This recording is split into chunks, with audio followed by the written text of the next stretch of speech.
Hello and welcome to our home pulse oximetry instruction video.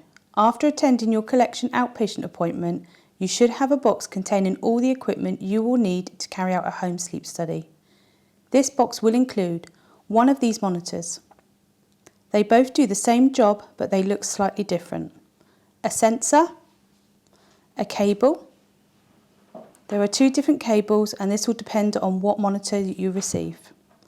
And a power cable. The oximeter records the oxygen in your child's blood and their heart rate. Step 1. Attaching the sensor. Open the pouch and remove the sensor. Locate the sensor and identify the black square and the star symbol. Remove the clear plastic backing from the sensor and the sticky bandage wrap. This sensor will be placed on either your child's foot or toe depending on their age. Sensor placement for a younger child. The sticky side of the sensor attaches to the foot. Place the sensor so that the tail runs away from your child. Apply the black square onto the fleshy part of the sole of the foot. Wrap the sensor around the foot and ensure that the star symbol aligns directly opposite the black square. It is helpful to place a sock over your child's foot and ensure the probe stays attached. Sensor placement for an older child. The sticky side of the sensor attaches to the foot. Place the sensor so that the tail runs away from your child. Apply the black square onto the fleshy part of the big toe. Wrap the sensor around the toe and ensure the star symbol aligns on the toe directly opposite the black square.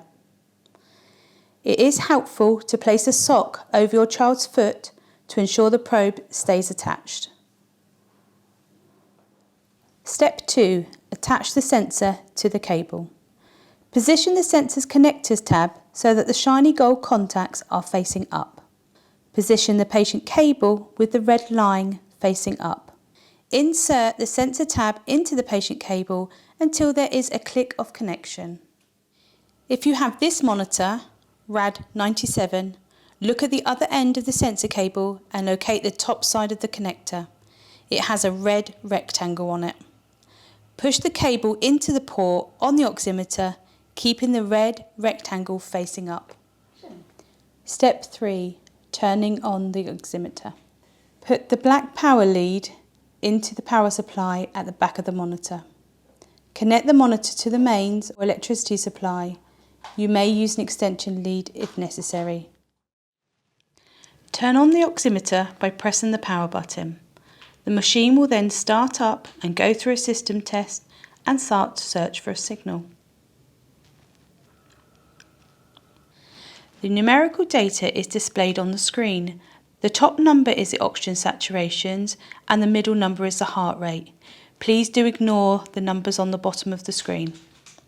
These will be displayed during your child's sleep study. Alarm limits for your child will be preset before you receive the pulse oximeter. You will receive an instruction sheet with actions to take should the alarm sound overnight. If the oxygen saturations or heart rate breach the preset alarm limits, a coloured fashion box will appear behind the number on the screen and an alarm will sound.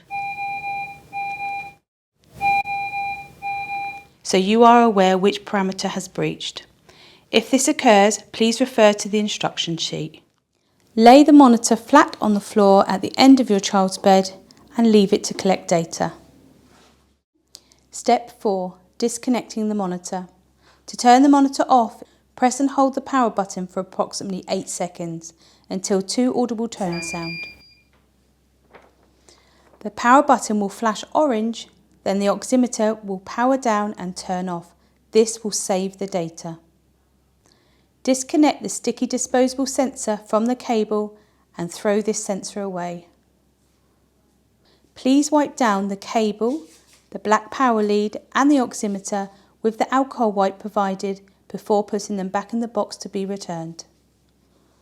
If recording more than one night's study, please ensure that the monitor is turned off and on in between nights. Thank you for watching our home sleep study setup guide, and we hope you have a successful sleep study.